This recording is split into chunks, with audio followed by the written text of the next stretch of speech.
I was in a situation that I was in the hospital and they said my kidney was failing. And I was down there and got frustrated. I didn't want to be in all the lights. I ripped the IVs out and left. Went to my mom's building where I'm not supposed to be there. I'm evicted from the building. They said they're calling the cops. I got to roll. I said, I ain't leaving. The cops got to come get me. Next thing you know, Pumpkin pulls up, childhood friend. I'm out there with blankets on. Highest gas prices. She take me back to the hospital and they put me in and I came out and got with her program, and from that point on, everything been going good for me.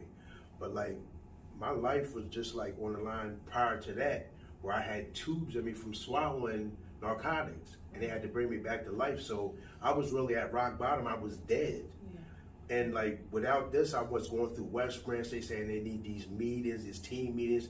I'm on the streets trying to get help to go to rehab, but they're taking people from jail to treatment to go to rehab to get out of jail. They don't even want to do that. They're just going from the prison to the rehab to get out of jail. Like, I'm on the streets trying to get help. Right.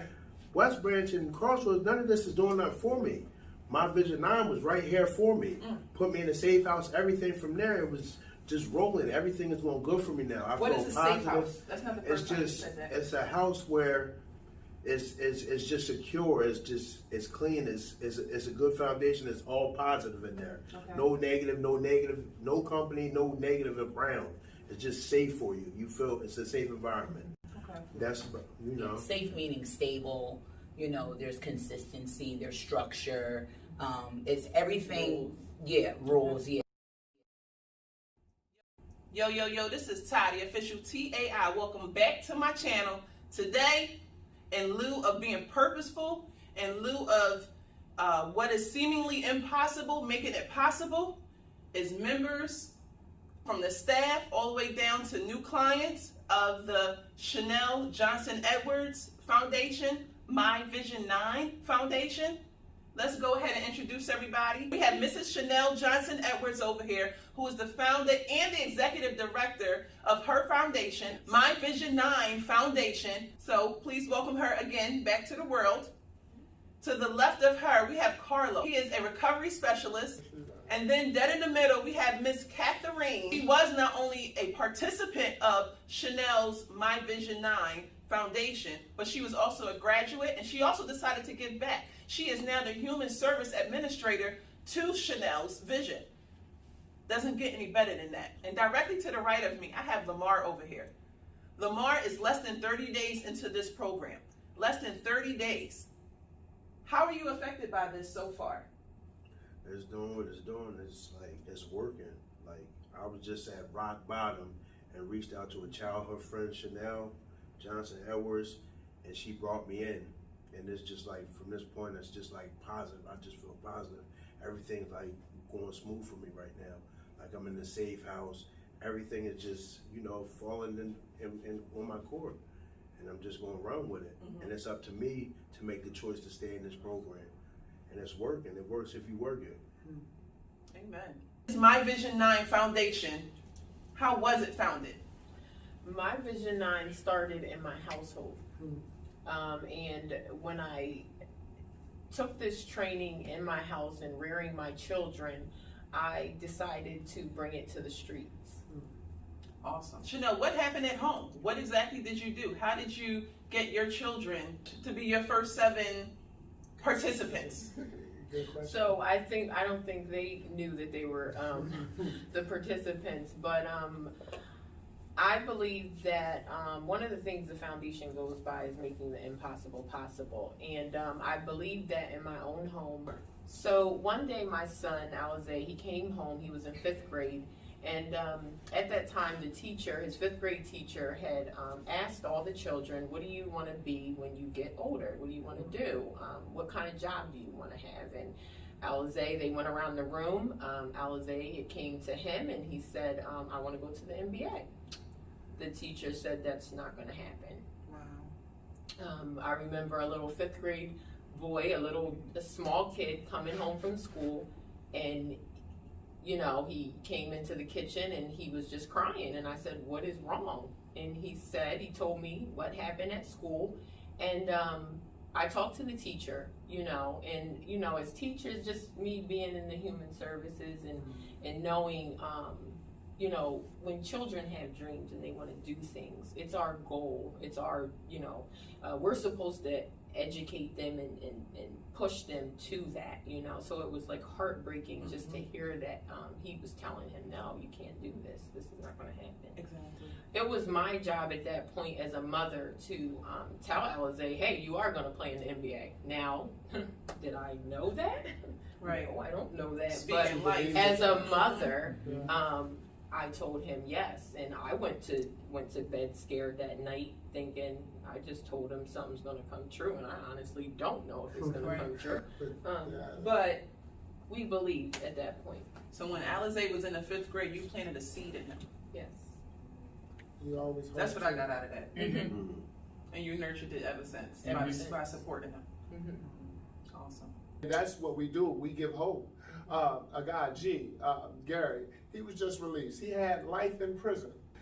To feel that you don't have a future at all, and then to have one all of a sudden. You need help. You know? You need help at that point, yes. You know, and so when, to be a part of that, man, I walked up to that gate to get that brother home, man. You know, and that felt so good, man, to actually take somebody who they said had life, and we said, no, you coming home with us.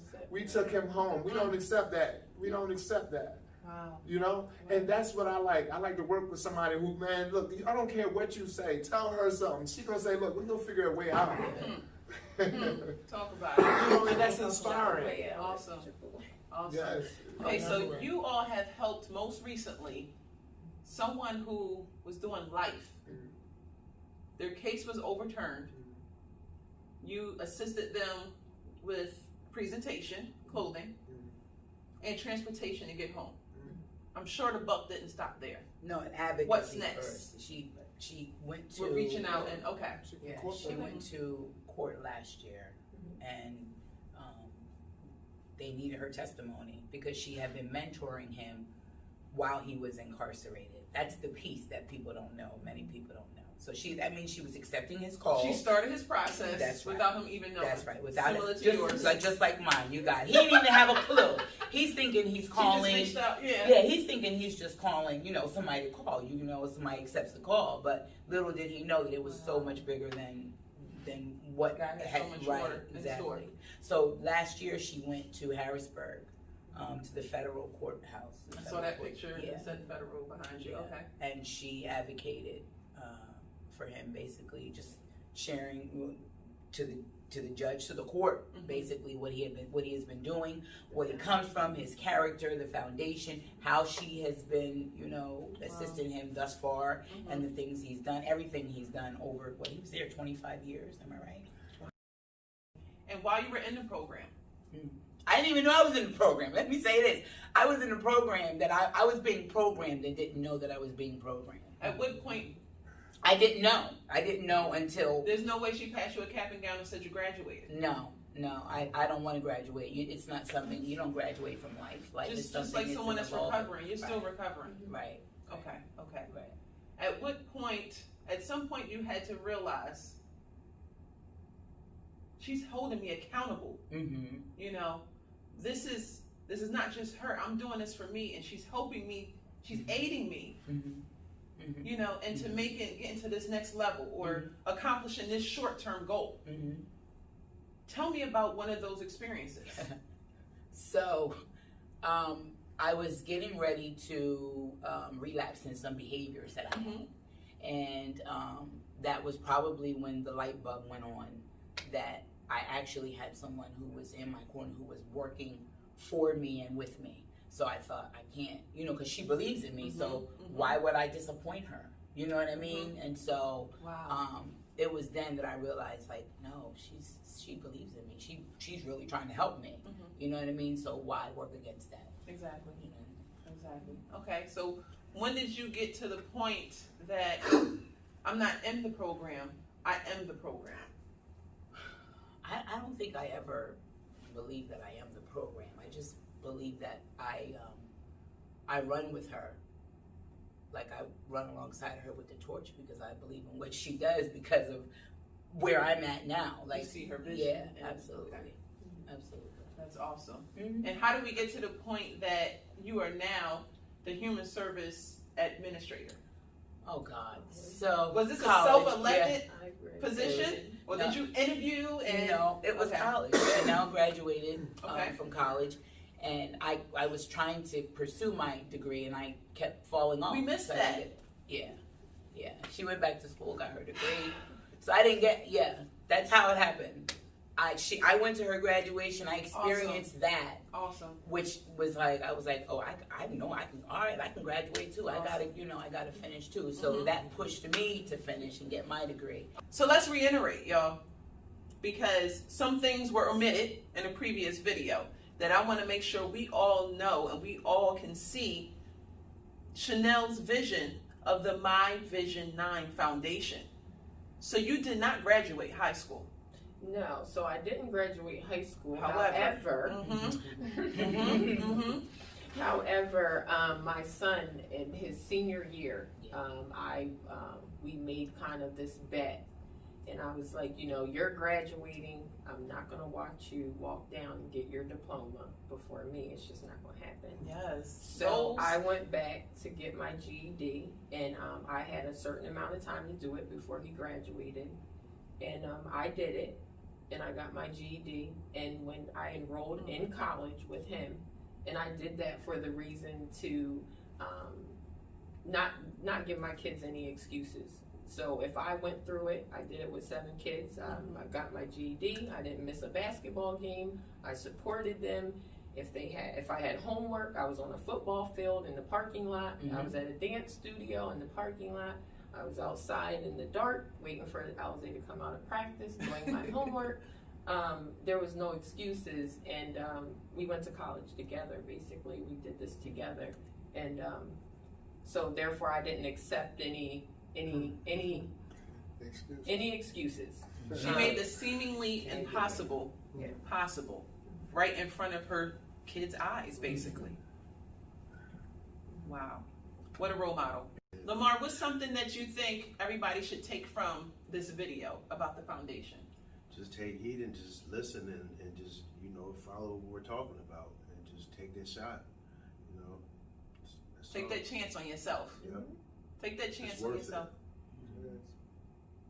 Awesome. I really don't feel no type of way because feel like I'm on the winning team on the positive side, so Right. I ain't got to look over my back and worry about no cop. And I'm sure that's a good feeling. And I know, like, if a lot of people see that I'm doing this, Exactly. and everybody around her knows me, if Lamar can do it, anybody can do it, because I was like the lowest of the low out here, and a lot of people know that. But like, I'm taking them steps and trying to move forward. So if I can do this, anybody can do it. Right. Like, and it's just like, and my drug of choice is like the worst of the worst. PCP. They put that in dead people. Who does that? So like, if I can come from that, anybody can come from anything that they're doing. It's just, you gotta wanna do it. Right, And just right. take them steps and try something new. Like, it's like, there's people out here that just don't really care about Right. you. Then you got people like my counselor right here. I don't know him from a can of paint, and he showed me more love than childhood known for friends. years, yeah. Childhood friends that I knew my whole life. They want to see me doing negative and laugh at me and do this and see me do dumb things and all that. But I'm not trying to do none of that no more. I'm 41 years old. I got 2 kids. I got 1 on the way. Like, it's time to change. Yeah. And if you want change, this is where you come. My Vision 9, they're going to help you. If you want the help, come. Make them phone calls. That's all I can really say. Like, you got to want to do it. Let's tailgate off of that, Lamar. How do you manage everything right now? Because your story hasn't ended in a success yet. You probably see the light, but right now he's less than 30 days into the program. How do you feel about relapsing? How do you feel about those friends that you were with before? How are you making these decisions less than 30 days in? Is it hard right now? Is it like you're detoxing right now? Just from life, not necessarily from the drugs, but just from the way you're used to living. I'm really detoxing from the lifestyle. People, Yes, places, that's and what I mean. things. Yes. Like people, places, and things. That's what I'm detoxing for. And I'm like getting used to like sitting in the house now. I'm trying to come up with some hobbies. I don't have no hobbies. You feel me? I'm doing different things. Like I want to get a wide pass, do stuff, do positive things. You feel me? Like it's just like It's a struggle, you know, and I'm not saying I can't slip and fall, because it's possible that anybody can slip and fall, but it's about getting back up. Thank you. You feel Thank me? you. And keep pushing. Don't give up. Right. Don't be a quitter. We will continue. We will not stop making the impossible possible. Period. Period. You just have to want the help. You can't make nobody do anything, and we all understand that. And I'm sure you've had over 60 clients already. Yes. So I'm sure that there may have been one or two somewhere that was just resistant, you know, that was just going against it. Like, you're coming to me for help. Why am I chasing you? Why am I? But you can't fault anybody from their past. Their past doesn't define them. And that's what the members of this foundation sees in you. We help people with their GEDs. If you want to go get your driver's license, we help you study for the driver's license test. Actually, they let you use the tablet so you can, you know, get familiar with it. For some people that have, you know, tech savvy problems. Man, you know, it's so many. So you have different workshops and stuff here too.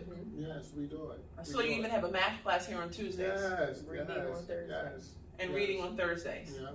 Wow. You know, just any way we can. You know, Chanelle got that vision, man. And I'm pushing. You know, I'm going 100 miles an hour. You know, because I know that like it's really real. Everybody, thank you for your time. All the information on contacting these people and this foundation, the My Vision 9 Foundation, is going to be in the description box below. Don't forget to like, comment, subscribe, and share. And go ahead and take that chance on yourself. Go ahead and tell that family member that we all know needs help. Here's the help you need. But again, you have to want it yourself. Our goals here is to make the impossible possible.